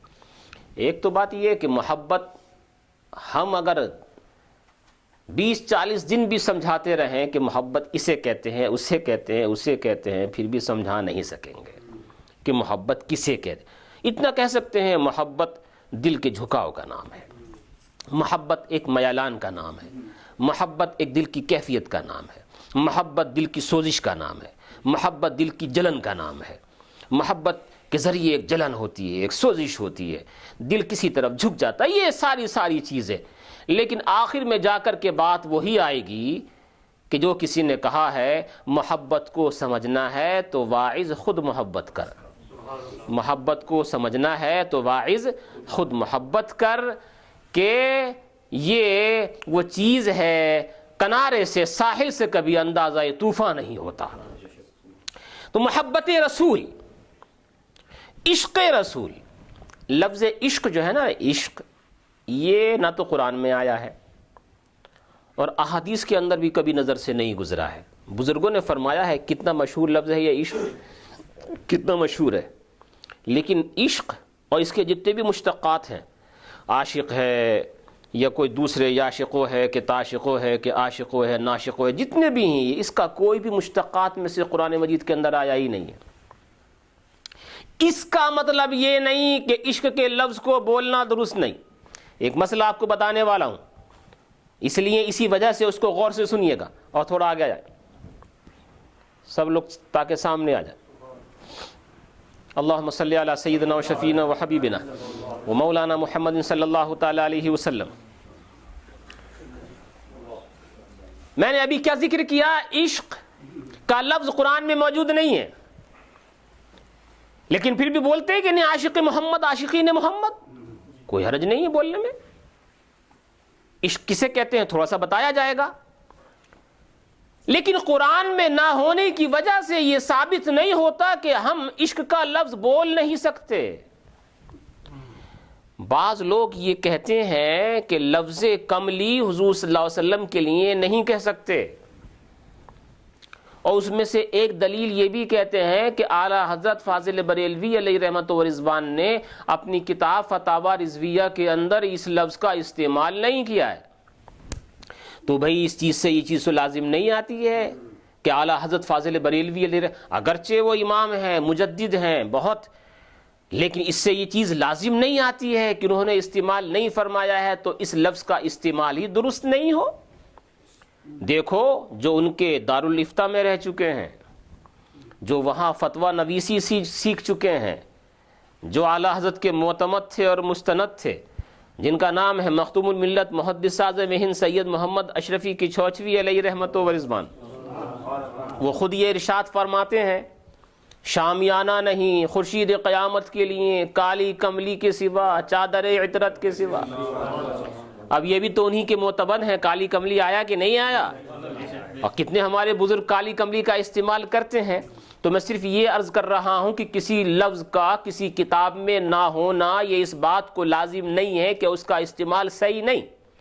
اس کی ایک مثال میں نے یہ دی کہ عاشق یا عشق یہ لفظ قرآن میں آیا ہی نہیں ہے، بلکہ احادیث کے اندر بھی ابھی تک نظر سے نہیں گزرا ہے، لیکن پھر بھی عاشق بولتے ہیں کہ نہیں عشق کا استعمال ہوتا ہے کہ نہیں ہوتا ہے. عشق کسے کہتے ہیں؟ محبت کے اندر جب زیادہ ترقی ہو جائے اس کو عشق بولتے ہیں. عشق نکلا ہے اشاقہ سے، عشق نکلا ہے اشاقہ. اشاقہ کہتے ہیں، یہاں کہیں نظر نہیں آتی، شاید باہر ہو، وہ ایک بیل جس کو شاید انگلش میں موس MOSS نہیں، وہ دیوار کے اوپر چڑھتی ہے، کبھی پیڑ کے اوپر چڑھ جاتی ہے، وہ چھوٹے چھوٹے پتے اس کے اندر ہوتے ہیں، جڑ تو ایک ہی ہوتی ہے لیکن وہ پورے دیوار پہ پھیل جاتی ہے نا، کبھی کبھی پیڑ پہ پھیل جاتی ہے. جنگلات میں جا کر کے آپ دیکھیے گا، وہ جس پیڑ کے اوپر چڑھ جاتی ہے اس پیڑ کو سکھا ڈالتی ہے، اس پیڑ کو سکھا دیتی ہے. دیوار پہ چڑھ جائے تو دیوار کو اندر سے خراب کر دیتی ہے. ایسا ہوتا ہے کہ نہیں؟ دیوار پہ چڑھتی ہے چھوٹے چھوٹے پتوں والی، اس کو اشقہ عربی میں کہتے ہیں. اسی سے عشق نکالا ہے، اسی کو اس لیے عاشق بولتے ہیں جس کے اوپر یہ چھا جاتا ہے اسے بالکل ہی، وہ صرف اس کے تصور میں ایک ہی کچھ رہتا ہے، کچھ رہتا ہی نہیں ہے، نام اس کا، کام اس کا، دھیان اس کا، سب کچھ وہی ہوتا ہے، خود بھی وہ نہیں رہتا ہے، خود بھی نہیں رہتا ہے.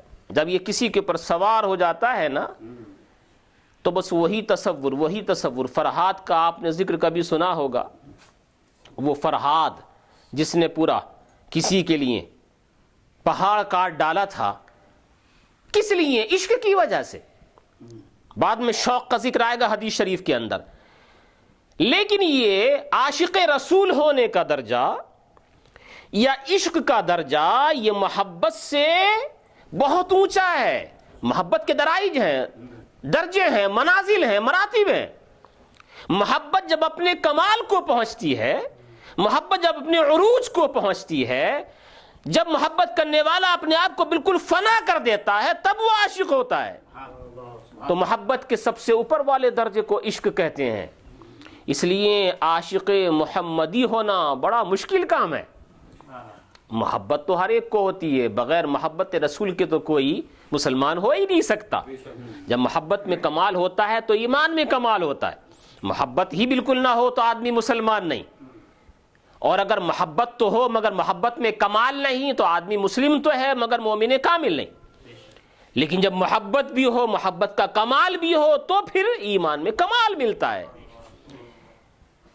محبت، اللہ کے نبی صلی اللہ علیہ وسلم نے ارشاد فرمایا الحب اساسی، محبت میری جڑ ہے.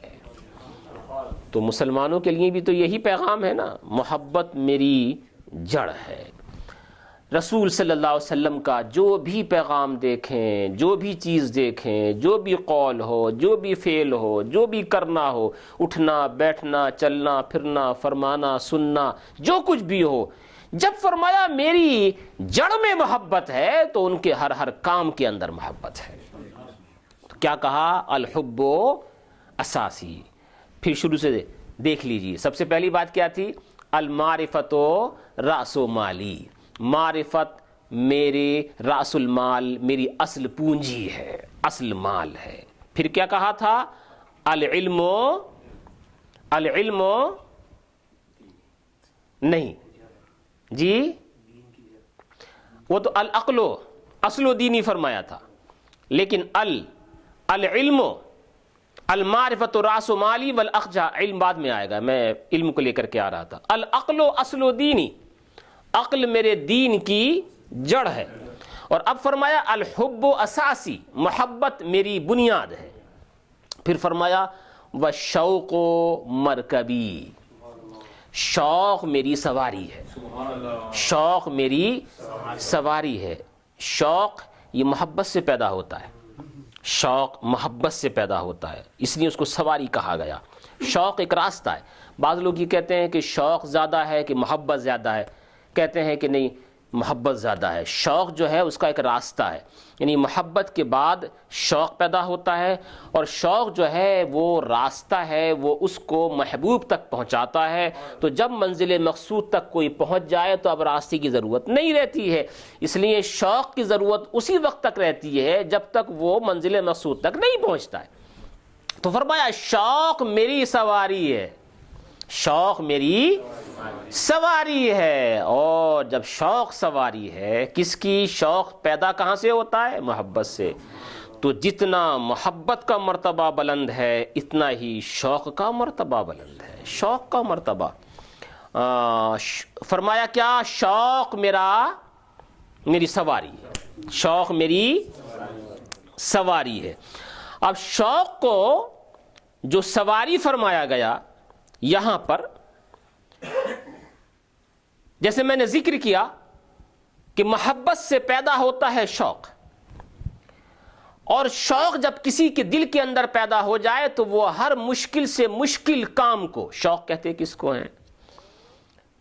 ایک طرح سے شوق کو یہ فرمایا گیا، کہا کہ اس کے جو مشتقات ہیں، اچھا یہ بھی یاد رکھیے آپ کے شوق بھی قرآن مجید میں نہیں آیا، عشق بھی قرآن مجید میں اس کا کوئی بھی مشتق نہیں آیا ہے. اور شوق ہے نا، شوق اردو میں بولتے بھی ہیں آپ، یہ شوق کا لفظ بھی قرآن مجید کے اندر نہیں آیا ہے. تو پھر اس بات کی تائید ہو جاتی ہے کہ ضروری نہیں ہے کہ اگر کوئی لفظ کسی جگہ نہیں آیا ہو تو اس کا استعمال صحیح و درست نہ ہو. دیکھیے شوق قرآن مجید کے اندر نہیں آیا، لیکن حدیث میں آیا ہے، جیسے ابھی آیا حدیث کے اندر، اور بھی دیگر جگہوں کے اوپر شوق کا استعمال کیا گیا ہے. اچھا جناب، شوق کے لیے کہا گیا کہ یہ اس سفر کا نام ہے جو محب کو محبوب کی جانب لے کر کے جاتا ہے. اس لیے جتنی محبت زیادہ ہوتی ہے اتنا ہی شوق زیادہ ہوتا ہے. جتنی محبت میں تڑپ زیادہ ہوتی ہے اتنے ہی شوق میں تڑپ زیادہ ہوتی ہے. یہاں تک کہ کبھی کبھی آدمی محبت میں، محبوب کی محبت میں اپنے آپ کو ہلاکت میں ڈال دیتا شوق کی وجہ سے. اس کی ایک مثال آپ دیکھ لیں، شب ہجرت، یہ شوق تھا صدیق اکبر رضی اللہ تعالیٰ عنہ کا.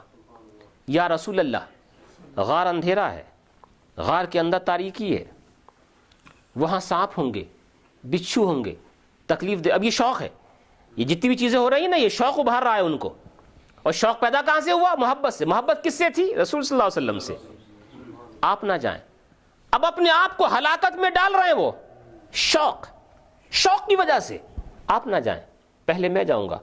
ابو بکر، سانپ ہو سکتے ہیں، بچھو ہو سکتے ہیں، تکلیف دہ چیزیں ہو سکتی ہیں، کوئی بات نہیں، کوئی بات نہیں، ان کو تکلیف نہ پہنچے چاہے مجھے پہنچ جائے. یہ کیا شوق کہاں سے پیدا ہوا؟ محبت سے. گئے جانے کے بعد صاف کیا، اس کے بعد پھر بلایا، اب آپ تشریف لے آئیے. یہ سب کیا تھا؟ شوق لے کر کے گیا ان کو. اور یہ شوق ایک سفر ہوتا ہے. جب آدمی منزل مقصود تک پہنچ جاتا ہے تو یہ سفر ختم ہو جاتا ہے. نبی کریم صلی اللہ علیہ وسلم نے فرمایا کیا؟ الشوق مرکبی، شوق میری سواری ہے. اب اگر میں یہ چلوں کہ حب کی طرف، وہ بات نکل گئی ہے کہ حب کو کہاں سے بنایا ہے. انشاءاللہ کسی اور جگہ ذکر کیا جائے گا کہ حب محبت کو محبت کہتے کیوں ہیں، اور یہ کس لفظ سے نکل کر کے آیا ہے، اور اس کے معنی کیا ہیں، اور کس لیے محبت کہتے ہیں اس کو. اس میں بھی کافی تفصیل ہے، انشاءاللہ کسی اور موقع پر پیش کی جائے گی. پھر فرمایا اللہ کے نبی صلی اللہ تعالیٰ علیہ وسلم نے وَذِكْرُ اللَّهِ أَنِيسِي، اللہ کا ذکر یہ مجھے انسیت دینے والا ہے، میرے دل کو سکون دینے والا ہے. ذکر اللہ ہے، ذکر اللہ ہے، اللہ کا ذکر میرا انیس ہے، میرے دل کو تقویت دیتا ہے، میرے دل کو سکون دیتا ہے. کون؟ اللہ کا ذکر. ذکر بھی کس کا؟ اللہ کا ذکر. یہ خیال رہے کہ اللہ اسم اعظم ہے، حالانکہ اسم اعظم پتہ نہیں ہے کہ کیا ہے. رب تبارک و تعالیٰ کے بہت سارے نام ہیں، 99 مشہور ہیں، مشہور 99 ہے. کوئی کہتا ہے 500، کوئی کہتا ہے 1000. ہمارے بزرگوں نے فرمایا لا تعداد، کیونکہ اس کی صفات بے شمار ہیں تو اس کے نام بھی بے شمار ہیں. لیکن ان سارے ناموں میں ایک نام اسم اعظم ہے. اسم اعظم سب سے بڑا. وہ اسم اعظم کون سا ہے؟ رب نے چھپا لیا اس کو. یہ تو بتایا میرے ناموں میں سے ایک نام اسم اعظم ہے، مگر یہ نہیں بتایا کہ کون سا ہے. کیوں؟ بزرگ فرماتے ہیں تاکہ سارے ناموں کی قدر کرو. ایسا نہیں ہے کہ اسم اعظم سمجھ کے اس کو لیتے رہو اور باقی کو چھوڑ دو. اس لیے ذکر فرمایا گیا کہ اے لوگو، نماز پڑھنے والو، نماز کا خیال رکھو. وحافظوا علی الصلوات، حافظوا علی الصلوات والصلاۃ الوسطی، نمازوں کا خیال رکھو، خاص طور سے بیچ کی نماز کا. بزرگوں نے فرمایا بیچ کی نماز سے مراد عصر کی نماز ہے. کسی نے کہا نہیں عصر کی نماز نہیں ہے، مغرب کی ہے. کسی نے کہا عشاء کی ہے، کسی نے کہا فجر کی ہے، کسی نے کہا ظہر کی ہے، اور سب نے الگ الگ معنی بتایا اور بتایا کہ ہاں بیچ کی نماز یہ ہے اور اس لیے ہے. تو رب نے یہ تو فرمایا کہ نمازوں کا خیال رکھو اور بیچ کی نماز کا، لیکن بیچ کی نماز کا نام نہیں لیا تاکہ تم ایک نماز کو لے کر کے دوسری نمازوں سے غفلت برتو. ایسا نہیں. کسی نے کہا عصر کی بیچ کی نماز ہے، عصر کا خیال رکھو. کسی نے کہا مغرب کی، اچھا مغرب کا رکھو. کسی نے کہا عشاء کی، عشاء کا رکھو. کہا کسی نے فجر ہے، کہا اچھا فجر کی رکھو. کسی نے کہا نہیں فجر نہیں، ظہر ہے، اچھا ظہر کا رکھو. مطلب یہ ہے ساری نمازوں کا خیال رکھو. یہ تو بتایا بیچ کی نماز، لیکن بیچ کی نماز کون سی ہے یہ ظاہر نہیں فرمایا. یہ تو ظاہر کیا رب تبارک و تعالیٰ نے کہ جمعے کے دن ایک ساعت آتی ہے کہ جس ساعت کے اندر بندہ مومن جو اپنے رب سے مانگے وہ قبول ہوتا ہے. لیکن وہ ساعت کب ہے یہ نہیں بتایا تاکہ تم جمعے کے دن ساری ساعت کی قدر کرو. یہ چھپانا جو ہوتا ہے نا کسی مقصد کے لیے ہوتا ہے. یہ تو ذکر کیا گیا کہ ماہ رمضان آ رہا ہے اور ماہ رمضان کے آخری عشرے کے اندر 21 سے لے کر کے 29 تک کوئی بھی ایک رات شب قدر ہے، کوئی بھی ایک رات شب قدر ہے. مگر 21 ہے ہو سکتا ہے، 23 ہے ممکن ہے، 25 ہے ہو سکتا ہے، 27 ہے ہاں ہو سکتا ہے، 29 ہے ہاں یہ بھی ہو سکتا ہے. شب قدر ایک ہے مگر فکس نہیں کیا کہ 27 ہی ہے. حالانکہ زیادہ تر فرماتے ہیں 27 ہے مگر فکس نہیں ہے. کیوں؟ اس لیے کہ تم ساری راتوں کی قدر کرو. اس لیے یہاں پر ذکر اللہ، اللہ کا ذکر. اللہ کا ذکر جب آپ نے کیا تو سارے ناموں کا ذکر کر دیا. ذکر اللہ انیسی، اللہ کے رسول فرماتے ہیں اللہ کا ذکر میرا مونس ہے.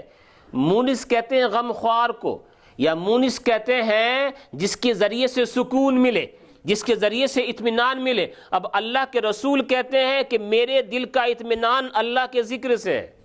تو جب اللہ کے رسول کے دل کا اطمینان اللہ کے ذکر سے ہے تو ہمارے تمہارے دلوں کا اطمینان. فرمایا ذکر اللہ انیسی، اللہ کا ذکر میرا انیس ہے. انیس مونس، انسیت دینے والا، سکون دینے والا، اطمینان دینے والا اللہ کا ذکر ہے. اور اللہ نے خود اپنے ذکر کو ہر جگہ ذکر کیا. قرآن مجید میں بہت ساری جگہوں پر ذکر فرمایا گیا، بہت ساری جگہوں پر ذکر کرو ذکر کرو. دیکھو ایک جگہ میں ذکر کرتا ہوں، فرمایا ذکر اللہ انیسی، اللہ کا ذکر میرا مونس ہے. جب کسی سے محبت ہو جاتی ہے، اس سے پہلے محبت کا ذکر تھا نا، الحب اساسی، جب کسی سے محبت ہو جاتی ہے تو صرف اسی کا ذکر ہوتا ہے، صرف اسی کا. اللہ اللہ، ہمیشہ اللہ، زبان کھلتی ہے اللہ، سوتا ہے تو اللہ کہہ کر کے، اٹھتا ہے تو اللہ کہہ کر کے. کیوں؟ محبت ہو گئی. اچھا، محبت ایسی چیز ہے، آپ دیکھیں رب تبارک و تعالی نے اس کو اپنی طرف بھی منسوب کیا ہے اور بندوں کی طرف بھی منسوب کیا ہے. یا ایھا الذین آمنوا من یرتد منکم عن دینہ فسوف یأتی اللہ بقوم یحبهم ویحبونہ. اے ایمان والو، تم میں سے اگر کوئی دین سے پھر جائے، من یرتد منکم عن دینہ فسوف یأتی اللہ بقوم، تو ان قریب اللہ ایسی قوم کو لے کر کے آئے گا، یحبهم، جس قوم سے اللہ محبت کرے گا، وَيُحِبُّونَ، اور وہ اللہ سے محبت کریں گے. دیکھو دونوں طرف سے ہو گیا نا. آپ سمجھ رہے ہیں نا اس چیز کو؟ محبت کی نسبت اللہ نے اپنی طرف بھی کی. اللہ محبت فرماتا ہے، اللہ محبت کرتا ہے بندوں سے، اور بندہ محبت کرتا ہے اللہ سے.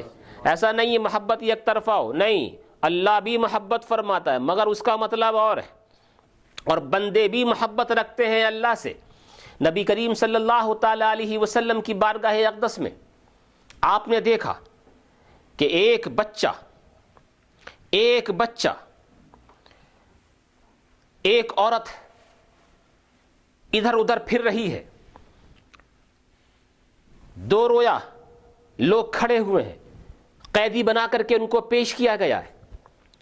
انہی قیدیوں میں سے ایک عورت نکل کر کے آئی، بال پریشان ہے، پریشان حال ہے، بال بکھرے ہوئے ہیں، چہرے پہ گرد و غبار ہے، کبھی ادھر دوڑتی کبھی ادھر دوڑتی، اسے کچھ پرواہ نہیں ہے کہ میں کہاں کھڑی ہوئی ہوں، پاگلوں کی طرح دوڑ رہی ہے، پاگلوں کی طرح دوڑ رہی ہے. اور حضور صلی اللہ علیہ وسلم بھی دیکھ رہے ہیں، اور وہ غیر مسلمہ تھی، قیدی بنا کر کے لائی گئی تھی، اسی صف میں کھڑی ہوئی تھی. صحابہ کرام بھی تعجب سے دیکھ رہے ہیں، یہ عورت پاگل ہے کیا؟ کبھی ادھر جاتی ہے، کبھی ادھر جاتی ہے، کبھی اسے ڈھونڈتی ہے، کبھی اسے ڈھونڈتی ہے، کبھی نہ معلوم کہاں کہاں. اتنے میں وہ دیکھا کہ ایک بچے کے پاس گئی، وہ بچہ اسے مل گیا، بچہ ڈھونڈ رہی تھی، وہ رونے لگی، بچے کو اٹھا کر کے سینے سے چمٹایا، دہاڑے مار کر کے رونے لگی، کبھی پیشانی کو چومتی، کبھی اس کے ہونٹوں کو بوسہ دیتی، کبھی سینے سے لگاتی، کبھی دیکھتی پھر سینے سے لگاتی. صحابہ کرام رضوان اللہ تعالی علیہ مجمعین اس عورت کی صدا کو دیکھ رہے تھے. اللہ کے نبی صلی اللہ علیہ وسلم جو ہر بات میں کچھ نہ کچھ نصیحت عطا فرماتے ہیں، آپ نے ارشاد فرمایا ہے میرے صحابہ تم مجھے بتاؤ، کیا تمہارے ذہن کے مطابق، کیا تمہاری سوچ کے مطابق، کیا یہ اپنے بچے کو آگ میں ڈال سکتی ہے؟ کیا تمہیں لگتا ہے کہ یہ بچے کو اپنے آگ میں ڈال دے گی؟ صحابہ کرام نے عرض کیا نہیں یا رسول اللہ، یہ محبت اتنی دکھا رہی ہے، یہ تو اس کی محبت سے پتہ چلتا ہے کہ یہ اپنے بچے کے کانٹا چبھنا بھی پسند نہیں کرے گی، کانٹا چبھنا پسند نہیں کرے گی، آگ میں ڈالنا تو درقرار ہے. آپ نے ارشاد فرمایا لوگوں، جتنی محبت اس ماں کو اپنے بچے سے ہے، اس سے بہت کہیں زیادہ تمہارے رب کو تم سے ہے. وہ نہیں چاہتا کہ تم جہنم میں جاؤ، وہ نہیں چاہتا کہ تم جہنم کے اندر جا کر کے اللہ کے عذاب کے اندر مبتلا ہو، اس لیے بار بار تمہیں نصیحتیں کرتا ہے، تم کو فرماتا ہے کہ تم ایسا کرو ایسا نہ کرو. ذکر اللہ انیسی، جس کا ذکر کرتا ہے نا کوئی، اس سے محبت ہو جاتی ہے. اور پھر یہ بھی کہا گیا من احب شیئا اکثر ذکرہ، جو جس سے محبت کرتا ہے اس کا ذکر بھی بار بار کیا کرتا ہے، بار بار کرتا ہے. تمہیں بار بار ذکر کی محفلوں کے لیے بلایا جاتا ہے، ارے بھائی تھرسڈے محفل ہے، ارے بھائی فرائیڈے محفل ہے، 6:30 بجے کبھی نماز ہوتی ہے، کبھی 7:30 بجے نماز ہوا کرتی ہے، آپ کے پاس بہت ٹائم میں ہوتا ہے، بہت کبھی ادھر جانا ہے کبھی ادھر جانا ہے، ہفتے میں ایک دفعہ محفل ذکر ہوتی ہے، لیکن آپ کے پاس ہزار بہانے ہیں، ہم وہاں چلے گئے، ہمیں یہ ہو گیا، ہمیں وہ ہو گیا، ہمیں وہ ہو گیا.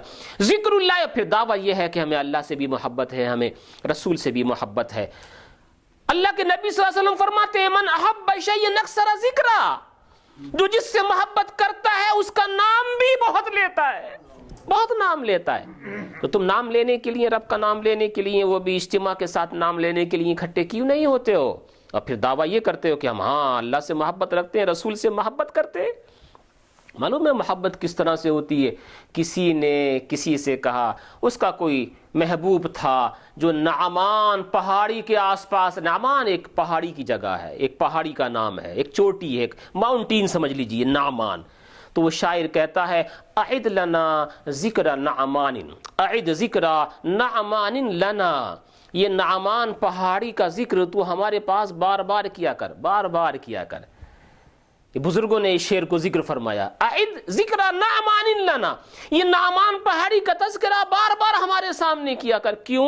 فإنه مسک کلما کررته تزوع، اس لیے کہ نعمان پہاڑی کا نام ہمارے لیے مشک کی طرح ہے، جب جب تو نام لے گا اس میں سے خوشبوئیں پھوٹیں گی۔ دیکھو نعمان سے محبت نہیں تھی اس کو، نعمان پہاڑی سے محبت نہیں تھی، نہیں، نعمان پہاڑی کے آس پاس اس کا محبوب رہتا تھا، تو محبوب سے نسبت تھی نعمان پہاڑی کو، تو نعمان پہاڑی کے بار بار ذکر کرنے کو اس نے پسند کیا۔ یہاں تو کسی اور نسبت کی بات نہیں ہے، ڈائریکٹ اسی کے نام کی بات ہے جس سے محبت کا تم دعویٰ کرتے ہو۔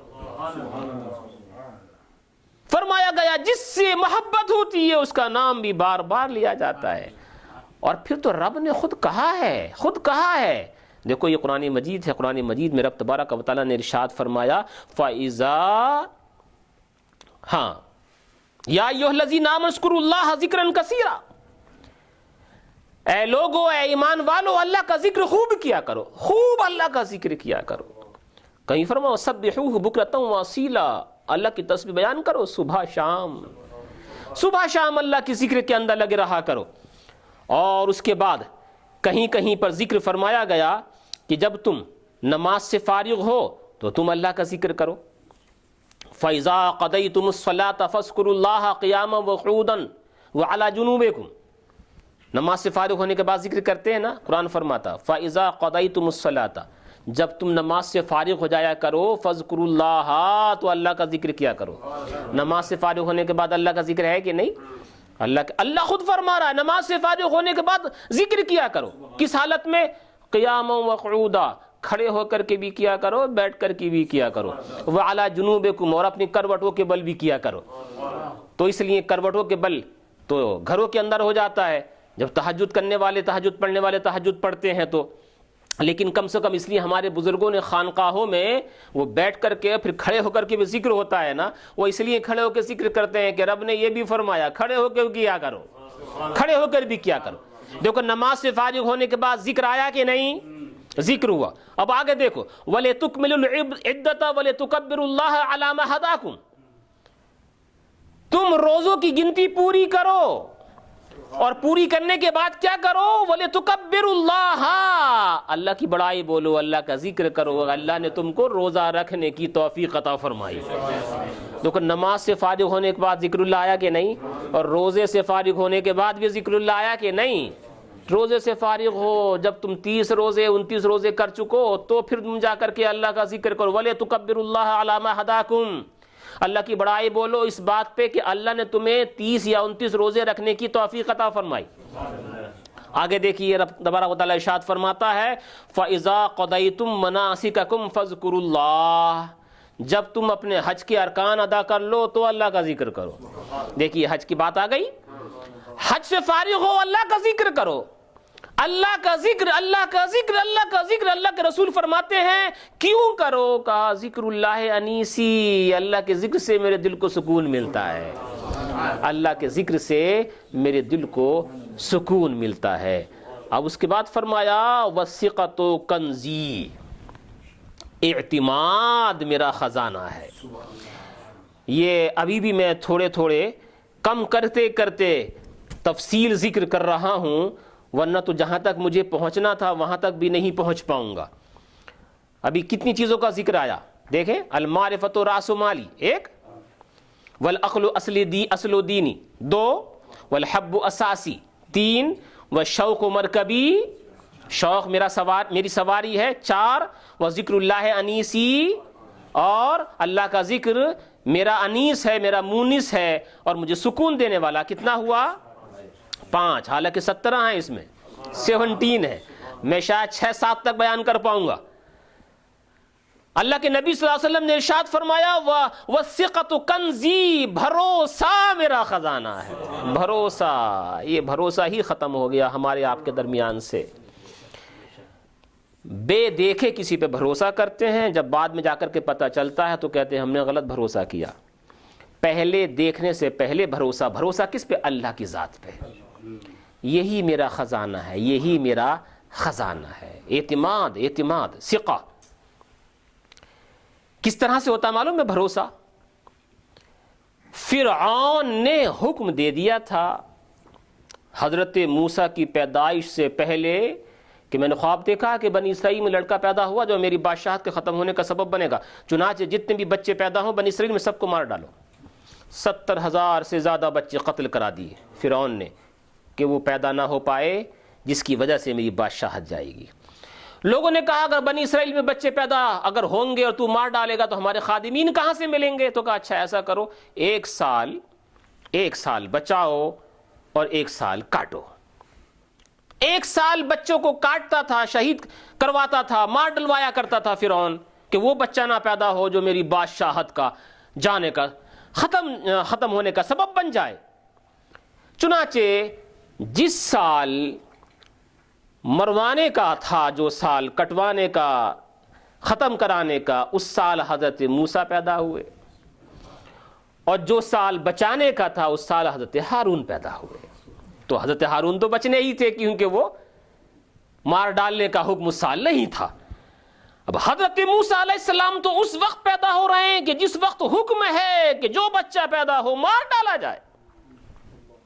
بچہ پیدا ہو گیا، ایک کوہ کے اندر ان کی والدہ نے چھپایا، اکیلے سب سے پہلے وہی پیدا ہوئے، اس سے پہلے اولاد نہیں تھی۔ حضرت ہارون علیہ السلام ان کے چھوٹے بھائی ہیں۔ پہلا بچہ کس کو کتنا پیارا ہوتا ہے، اور اس کی ماں کے سامنے اس کو مارا جائے تو کتنی تکلیف ہوگی، ان کو معلوم تھا کہ یہ مار ڈالا جائے گا۔ اب امتحان شروع ہوا، ان کو ایک بکسے میں بند کیا گیا، لکڑی کے بکسے میں، اس لیے ان کا نام موسیٰ ہے۔ منہ کے معنی پانی اور شاہ کے معنی لکڑی، عبرانی زبان ہے، پانی اور لکڑی والا۔ تو کیونکہ ان کو پیدا ہوتے ہی لکڑی کے باکس میں بند کر کے پانی کے اندر ڈالا گیا، اس لیے ان کا نام موشا تھا، جو عربی میں موسیٰ ہو گیا۔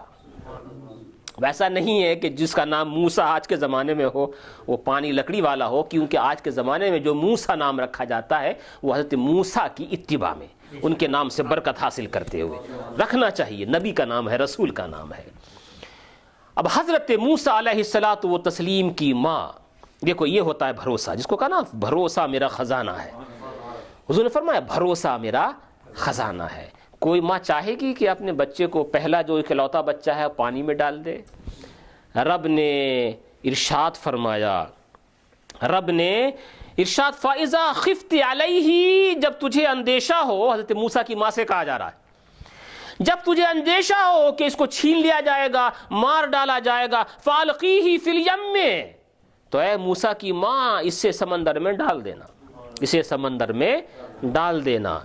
تو کوئی ماں ڈالے گی سمندر میں اپنے بچے کو؟ رب نے فرمایا وَلَا تَخَافِي، ڈرنا نہیں، وَلَا تَحْزَنِي، اور رنجیدہ بھی مت ہونا، تم کو اس سے ہم ملا دیں گے بعد میں۔ دیکھو اب یہاں بھروسے کی بات ہے کہ نہیں؟ وہ یہ نہیں کہا کہ مجھے تو بھروسہ نہیں ہو رہا ہے، اتنا بڑا سمندر ہے، نہ معلوم کہاں چلا جائے گا یہ، اور یہ پانی، اور اس کے اندر یہ لکڑی ہے، لکڑی کہاں تک یہ رہے گی، یہ گل سڑ کر کے ختم ہو جائے گی، بچہ بھی میرا ختم ہو جائے گا۔ نہیں، رب نے فرمایا وَلَا تَخَافِي، ڈرنا نہیں، وَلَا تَحْزَنِي، رنجیدہ بھی مت ہونا، ہم تمہیں اس سے ملا دیں گے۔ یہ ہوتا ہے ثقہ، یہ ہوتا ہے اعتماد۔ اب حضرت موسیٰ کی والدہ نے جب یہ حکم آیا نا، ڈال دیا، جا اب کچھ نہیں سوچنا ہے، ارے جو سب سے بڑا حفاظت کرنے والا ہے وہی کہہ رہا ہے کہ ہم تجھے ملا دیں گے۔ یہ ہوتا ہے اعتماد، یہ ہوتا ہے اعتماد۔ معلوم مسلمانوں میں کتنا اعتماد تھا پہلے، اب ہے ہی نہیں، ہے ہی نہیں، اس کا ذرہ برابر بھی نہیں ہے۔ ایک مثال صرف دیتا ہوں، مثالیں بہت ساری ہیں۔ حضرت قتیبہ بن مسلم رضی اللہ تعالیٰ مجاہدین میں سے ہیں، مجاہدین میں سے، کافروں نے، ظالموں نے ان کی کشتیاں جلا دی ہیں۔ اب یہ کشتی کے بغیر ندی تو پار کر ہی نہیں سکتے ہیں، جائیں تو کس طرح سے جائیں، کیسے جائیں گے، ادھر سے ادھر جانا کیسے ہے، اور جانا بھی ضروری ہے، کشتیاں ہیں نہیں، بنا سکتے نہیں کیونکہ غیر ملک کے اندر ہیں۔ یہ ہوتا ہے بھروسہ، یہ ہوتا ہے۔ آئے ندی کے کنارے کھڑے ہوئے، کون سا جذبہ تھا وہ، کون سا اعتماد تھا وہ، کون سا بھروسہ تھا، یہ وہی بول سکتا ہے جس کے دل میں سوائے خدا کے کچھ اور خیال نہ ہو۔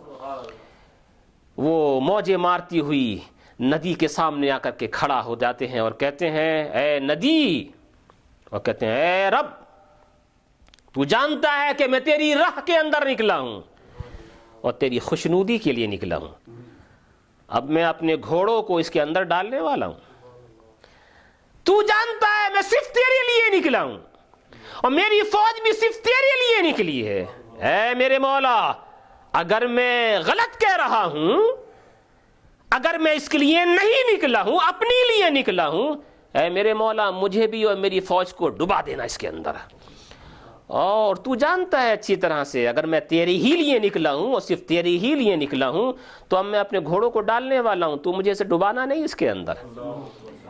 ساری کائنات جانتی ہے، اسلام کی تاریخ گواہ ہے، یہ کہہ کر کے حضرت قتیبہ ابن مسلم نے اپنے گھوڑے کو ڈال دیا تھا اس میں، اور اپنی فوج سے کہا تم بھی آ جاؤ، قسم رب کائنات کی وہ پانی جو ڈبو دیتا ہے اسی پانی کے اندر رب نے خشکی پیدا فرما دی تھی، ساری فوج نکل کر کے پار چلی گئی۔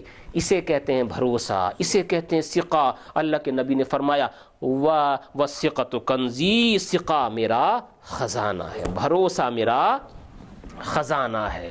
تو بھروسہ ایک دم سے ختم بھی نہیں کیا جاتا ہے، ایک دم سے ختم بھی نہیں۔ بس اسی ایک چیز کے اوپر میں اپنی بات کو ختم کروں گا، اگر کسی پہ بھروسہ ہو کرو، یا تو کرو نہیں کسی کے اوپر بھروسہ، اور اگر کرو تو چھوٹی موٹی چیزوں سے ختم نہیں کرنا چاہیے۔ میں نے بتایا نا کہ حضرت امام اعظم ابو حنیفہ رضی اللہ عنہ کے بارے میں کس نے کیا کیا کہا، بعد میں جا کر کے ختم ہو گیا سب کچھ۔ اگر کسی پہ بھروسہ کیا تو کسی ایک چیز کی وجہ سے اس کے بھروسے کو ختم نہ کرو، خاص طور سے پیر و مرشد کے بارے میں، شیخ کے بارے میں۔ جب آپ نے بھروسہ کیا ہے، بھروسہ کر کے اس کے ہاتھ میں ہاتھ دے دیا ہے، تو اس کے بارے میں کوئی ایسا ویسا کچھ کہے تو ایک دم سے بھروسے کو ختم نہیں کرنا، یہ تمہارے بھروسے کے خلاف ہے اور تمہاری عقیدت کے خلاف ہے۔ بھروسہ ہی سب سے بڑا خزانہ ہوتا ہے، اللہ کے رسول نے خود ارشاد فرمایا بھروسہ میرا سب سے بڑا خزانہ ہے، بھروسہ میں بھروسہ رکھتا ہوں۔ اور بھروسہ کس طرح سے، یہ کہ رب میرا مجھ کو ذلیل نہیں کرے گا، رب نے مجھے اپنا حبیب بنایا ہے، اپنا خلیل بنایا ہے، مجھے کامیابی عطا فرمائے گا۔ بھروسہ میرا سب سے بڑا خزانہ ہے۔ کنزی، کنز کہتے ہیں اس خزانے کو۔ آج کے زمانے میں تو پیسے بینک کے اندر رکھے جاتے ہیں، گھر کے اندر بھی رکھتے ہوں گے لوگ، آپ لوگوں کو اچھی طرح سے پتا ہے، لیکن کہاں کہاں رکھتے ہیں؟ زیادہ تر بینک کے اندر رکھتے ہیں۔ پہلے بینکیں تھی نہیں، گھروں میں اس طرح سے رکھنے کی چیزیں تھی نہیں، تو گڈھا کھور کے دبایا کرتے تھے، اور پہلے کے پیسے وہ سونے کے سکے، چاندی کے سکے ہوا کرتے تھے۔ تو جو خزانہ دبا دیا جائے اس کو کنز کہتے ہیں، محفوظ۔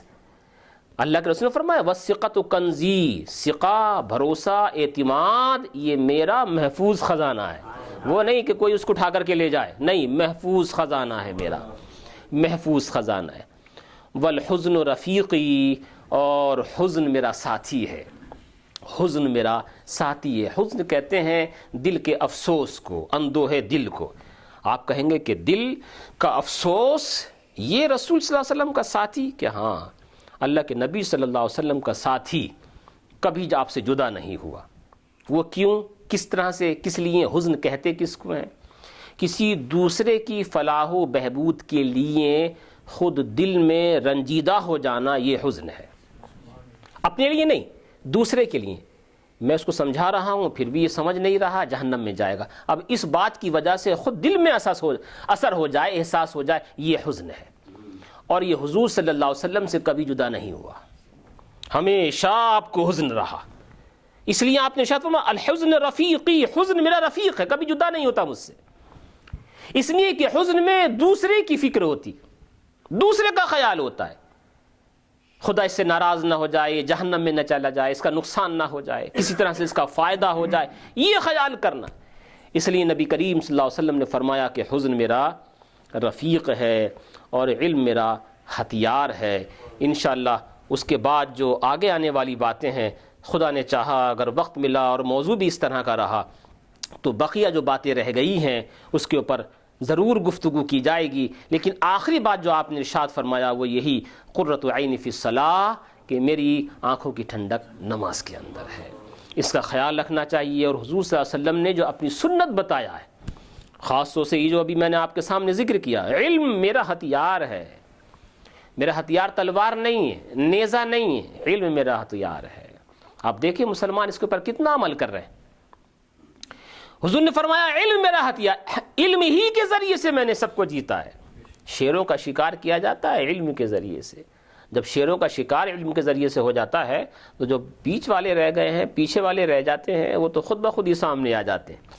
نبی کریم صلی اللہ علیہ وسلم نے اپنے علم کے ذریعے بڑے بڑے اونچوں کو اپنا گرویدہ بنا لیا ہے، اپنی گفتگو کے ذریعے، اپنے اخلاق حسنہ کے ذریعے۔ تو علم ایک رونق ہے، علم ایک زینت ہے، علم دین کی بنیاد ہے، علم دین کی اصل ہے ایک اعتبار سے، اور علم ہی کے لیے بہت ساری تعریفات قرآن میں بھی کی گئی ہیں، حدیث کے اندر بھی کی گئی ہیں۔ جس کو علم حاصل ہو جاتا ہے وہ جب دنیا میں رہتا ہے تو بھی زندہ رہتا ہے، جب دنیا سے چلا جاتا ہے تو بھی زندہ رہتا ہے۔ یہ علم کے ذریعے زندہ رہتا ہے، کتابیں لکھ کر کے چلا جائے، شاگرد بنا کر کے چلا جائے، یہ علم ہی ہے، علم اس کو زندہ رکھتا ہے۔ اس لیے آپ نے ارشاد فرمایا والعلم سلاحی، یا صلاحی، اور علم میرا ہتھیار ہے۔ تو اس علم کے لیے آپ بھی کوشش کیا کرو، جس کو اللہ کے رسول نے اپنا ہتھیار فرمایا ہے اس ہتھیار کو حاصل کرنے کے لیے کوششیں کیا کرو۔ رب تبارک و تعالیٰ مجھے اور آپ کو سب کو شریعت مطہرہ کی پاسداری نصیب فرمائے، اور نبی پاک علیہ الصلوۃ والتسلیم کے فرمائے ہوئے پر عمل پیرا ہونے کی توفیق عطا فرمائے۔ یہ قصہ لطیف بنا تمام ہے، جو کچھ بیان ہوا وہ آغاز باب تھا۔ السلام علیکم ورحمۃ اللہ وبرکاتہ۔